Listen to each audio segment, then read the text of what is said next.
Hello everybody, welcome back to my channel, Books with Meena. I'm Meena and today I'm going to be talking about A Sky Beyond the Storm by Sabaa Tahir. This one is a young adult high fantasy series. It is specifically the last book in the series. There are 4 books and this is obviously the 4th book.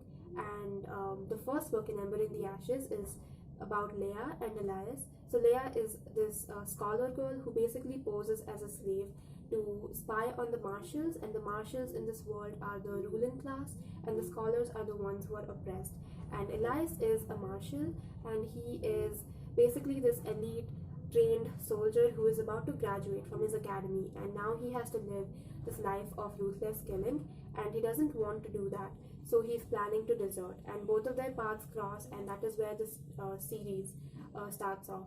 The first book is very much focused about the characters' personal struggles and their immediate surroundings, but the second, third, and fourth books do expand on the world and the magic and just everything else. It gets much more political. The stakes are always higher and higher with each book, and the characters and the plot are like the two main focus of the series. You don't really have an intricate magic system or world building in the series, so if you're looking for those things, I would say that they are not really the main focus of these books, and they're much more focused on the characters and the plot. And in fact, the plot is very fast paced in each and every book. You're constantly sitting at the edge of your seat and just waiting for something bad to happen.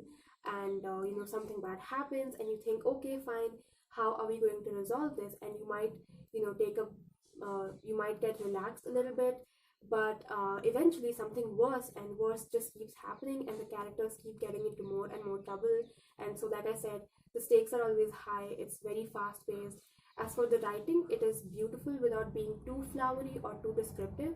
It is just beautiful and pretty enough that you can sometimes just get emotional, or it is very impactful. And I like that type of balance in writing styles, because I don't really like writing styles that are too descriptive but also that are too plain and dry. So this fourth book, A Sky Beyond the Storm, obviously ties up all the loose ends that were started in the previous books, and as a sequel, that this has the finale. In fact, this has a lot of pressure on its shoulders to live up to what the previous books in the series were, because I did really love the second and third books, and I can very happily say that this fourth book was a very satisfying conclusion. It was not a perfect book, but I still loved it. There were definitely inconsistencies with the world and some of the more fantastical things happening. I did find that sometimes some things that happened with respect to the plot and the magical elements were a little convenient, but overall I did not mind it, but because I'm reading the series for the characters. I have been emotionally invested with these characters for the past 3 years, and I'm quite attached to most of them, if not all of them. And in this world and the plot, everything, I have been invested in all of this for the past 3 years, and A Sky Beyond the Storm is a very satisfying conclusion to the series. Of course, there is some heartbreak. There are some moments which are just very sad and kind of heartbreaking, like I mentioned before, but there were also a lot of sweet, wholesome, and happy moments. If you're looking for some back and forth angsty romance in your fantasy, I think this book is perfect for that. The main couple do have a very back and forth, kind of almost forbidden angsty romance, and the main focus of the book, especially I think in the first 3 books, the romance is there, but it is not a main focus. I think the fourth book did focus a lot more on the romance, probably because this is supposed to be the conclusion. So the author probably wanted her characters to get together and be happy together, that kind of stuff. And that is it for my non-spoilery segment of discussing A Sky Beyond the Storm. Now we are going to jump into spoilers. So my favorite character of the series is Helene, and she is introduced as a POV character in the second book, and since then I have fallen in love with her. She is one of my favorite characters, and I just like her, love her so much. One of my top 5 characters of all time, and she goes through a lot in this book. I think out of all the characters, Helene's arc in this book especially is just so devastating. Livia dies, and then Harper dies, and it was just I felt so much for her character. And I do think that Helene's arc with respect to being this the Bloodshrike plus a marshal who is not very sympathetic to the scholars. I thought that arc throughout, like from the first to the fourth book, I do think that there were some inconsistencies with the arc because sometimes she was presented as someone who is sympathetic to the scholars and their freedom, or if not their freedom, at least their well being. And then sometimes she acts in certain ways that contradict that. So I did find it to be a little inconsistent, but one could also say that this type of an arc was more realistic because, people tend to think that they support a cause, but then when it's time for them to take some action or make decisions, they tend to do things that are against that cause and don't support that cause. So I think in that way, Helene's arc was realistic and authentic, but I still love her so much. She's not perfect, of course, and I think oftentimes with readers of this series, Helene is it's like either you like Helene or you like Leah. I don't think I've ever seen a review or somebody talk about these books like, I love both of them or I hate both of them. I think it's always like I'm choosing one, and it does sometimes feel like we're pitting girl characters against each other. But even I'm guilty of that because as much as I love Helene, I don't really like Leah.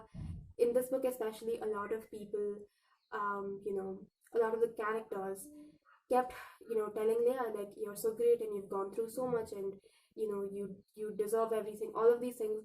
They were basically like praising her, and she was almost like put on this pedestal of being this chosen special one, and I just did not get why, because in my opinion Leah's kind of useless. And it's even there in the previous books where Leah is always trying to take the help of others to get things done, and she almost never does anything on her own, and the few things that she does do on her own end up in disaster, and she just ruins everyone's plans. In this book itself, I think when the tribesmen and Leah were going to the Marshall camp to raid the food supplies and the weapons, Leah goes to this cage filled with scholars and she frees all of them because she wanted to and she felt bad for them, but that was not part of the plan. And now these scholars who are very weak, they have been starved, they cannot walk, have been let out of the cage, and these martial soldiers are killing them. And now Leia has just caused a lot of death and destruction without really thinking through things. And so that was one stupid mistake that she made. And then towards the end of the book, when Leia kills the Nightbringer and she unleashes the storm, the Sea of Sorrow, and even that was again just a very stupid decision on her part, which obviously, this is a book series, it's the final book, so things get resolved and it's a happy ending, whatever.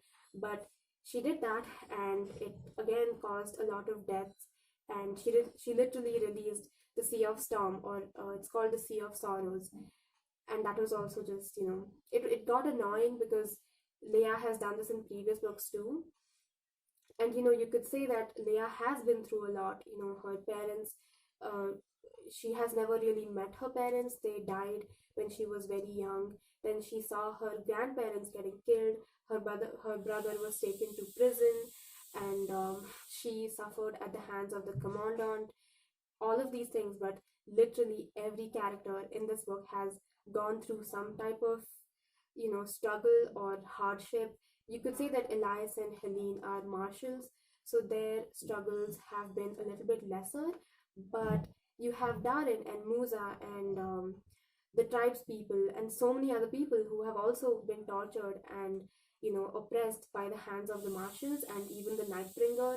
So like Leia is not special in that. She is just like everyone else who has suffered at the hands of people in power, and I don't know why made out she's made out to be this like special person who is just so amazing. But that's enough of my Leia rant. I don't hate her, I promise. I just found her a little bit annoying especially in the third and fourth books. Talking about Elias, he is probably like the character that I'm kind of on the like I like him but not that much.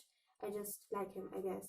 And his chapters in the previous book, Reaper at the Gates, were kind of boring and meandering, but that was fixed in this book because his chapters, and his arc in this book became much more interesting. And I do really like him. Elias is just, a very good person. He is very sacrificing, all of that stuff. I don't care about him that much. So let's talk about the very ending of this book. Oh, and before that, I watched the vlogs of Clockwork Reader, Hannah, and Reagan from a Peruse project, and both of them, when they were reading this book, they talked about a certain mango scene, and I can definitely say that scene is very memorable. But I want people to talk about the bathtub scene. Nobody's talking about that. When that scene happened, I was so happy. It was as if my dreams had come true. Helene was finally getting what she wanted, and after so much struggle, something good was happening. I just, if you like that scene, if you ship those characters, then I would like somebody to talk about that, because I don't think I've heard anyone say much about that scene. I could be wrong though. Yes, but getting to the very end of this book, I did find the ending to kind of remind me of Harry Potter, and I know, like, am I even supposed to mention Harry Potter? I don't know, but just to quickly get it out of the way, towards, like, when the whole, like, tribes people and the scholars and everyone are going towards the Nightbringer's camp to defeat him, to battle him, and they keep talking about like how the Nightbringer is, like, full of hate, and it's like the opposite of love, and we need love in our lives. We need to, like, care about people, have compassion. It almost felt like Dumbledore had been resurrected, and he was spewing all these lines, except not in Harry Potter, but in An Ember in the Ashes, in the world of An Ember in the Ashes. So that reminded me of Harry Potter. And also, like, towards the end, when Leia unleashes the storm and Elias gets sucked into it, I also found that, Elias is talking to his dad, and his dad is, like, giving him advice, and it was like this in between place that is, like, neither life nor death. Again, reminded me of Harry Potter and the Station 11 scene um, with Dumbledore. And I'm not trying to say that Sabata here is, like, plagiarizing stuff. I'm just saying it reminded me of that series. That's it. I'm not going to talk about it anymore. Um, and yes, the very ending though, Harper dies. That was devastating. When I read that, I did not know how to react. I almost thought that somehow he will come back to life and things will be alright, but that did not happen, and it was so heartbreaking. It definitely did feel like the very kind of tropey thing of introducing a love interest midway through the series only to kill them off, because, to just have, like, an impact on the readers, to shock the readers by this death. And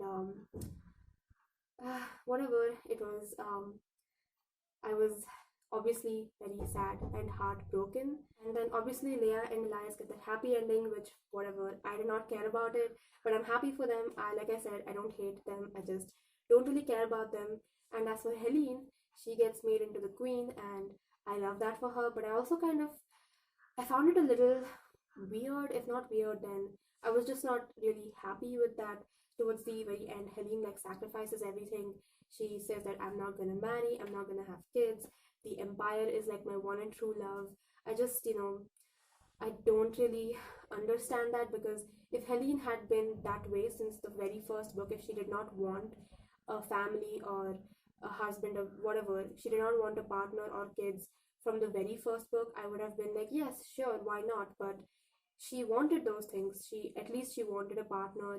She did fall in love with Harper, and she once had feelings for Elias. So I just thought that it didn't really feel that fitting. Also, Musa being paired off with Helene felt a little jarring almost, and kind of came out of nowhere. At least for me, I felt like that was not necessary.